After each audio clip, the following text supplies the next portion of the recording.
This is News Conference Extra with Conan Nolan. Good morning and welcome to News Conference Extra, a special segment of Today in LA Weekend. Joining us from Washington is Chuck Todd, host of Meet the Press, which airs every Sunday morning here at 8 o'clock. So, Chuck, walk me through something here. Maybe it's just me, but I get the sense that we're in an odd position. We have the anniversary of California's shutdown, the one-year anniversary.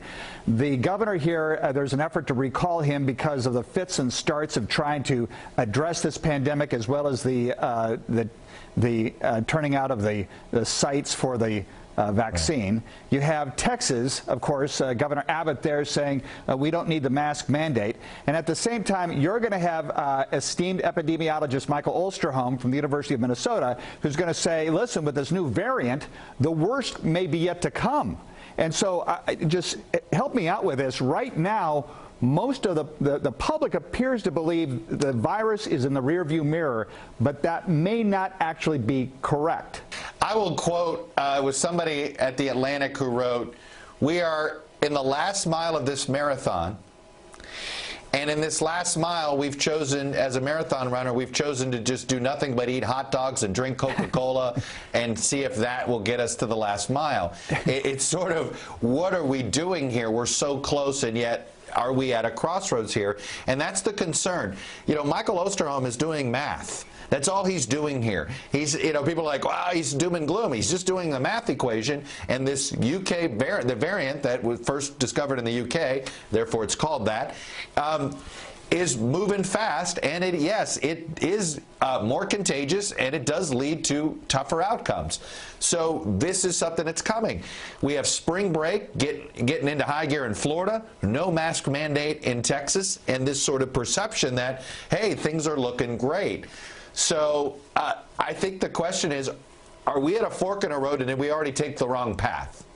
And I think what you're outlining, what Osterholm is outlining, what the public health experts in D.C. are saying is a concern that what we are seeing in Florida and Texas looks an awful familiar. What happened the last time they didn't really take it so seriously.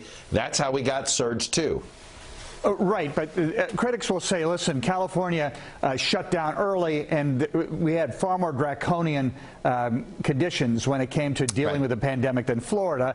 But in the end, the death rate seemed to be very similar, that even some states that didn't have mask mandates have a lower per capita death rate than some states that did have them. Look, and that has just been uncomfortable statistics and each governor seems to use it in their own way to prove they're doing it the right way.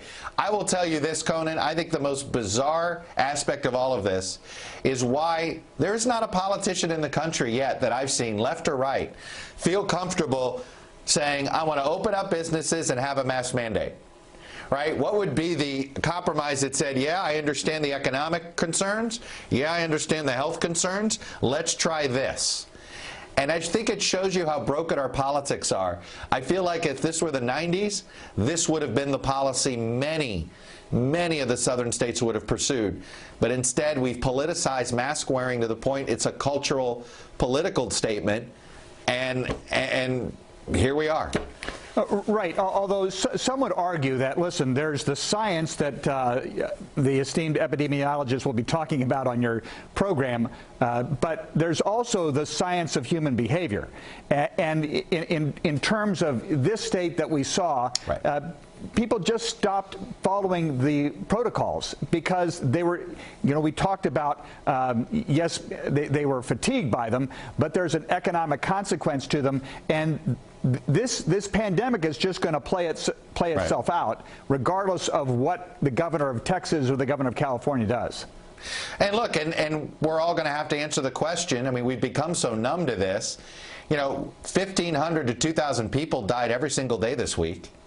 And so here on the tail end, we are 2 months away from every adult having access to a vaccine.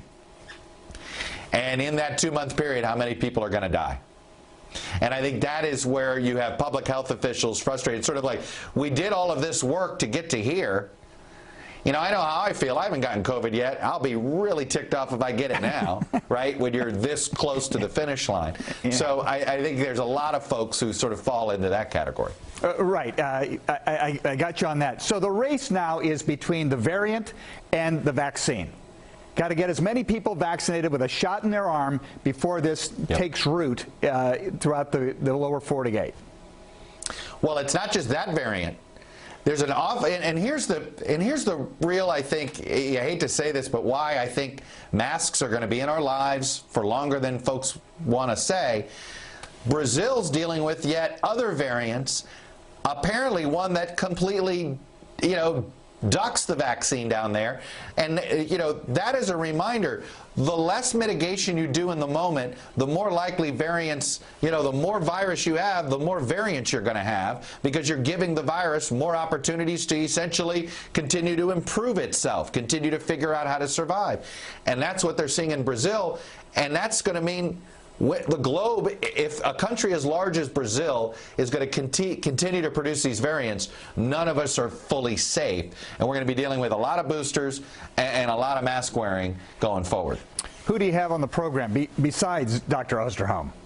I will have Mr. 50 himself, Joe Manchin, who's the man sort of at the center of all the COVID relief bill action, and the number 3 Republican in the Senate, John Barrasso. And I'll also have Jeff Zients, the White House coordinator. The White House coordinator, so the $1.9 trillion stimulus package, that's pretty much a done deal. That's going to happen. It's going to happen. It's going to be an ugly couple of days, but it's going to happen. Chuck Todd, host of Meet the Press every Sunday morning. Thanks very much. At 8 o'clock Sunday morning, thanks very much for joining us. NBC4's news conference at 9 o'clock is preempted this week. That show is on hiatus. It will return on March the 21st. I'm Conan Nolan. Again, Chuck Todd at the top of the hour. We'll see you next Sunday.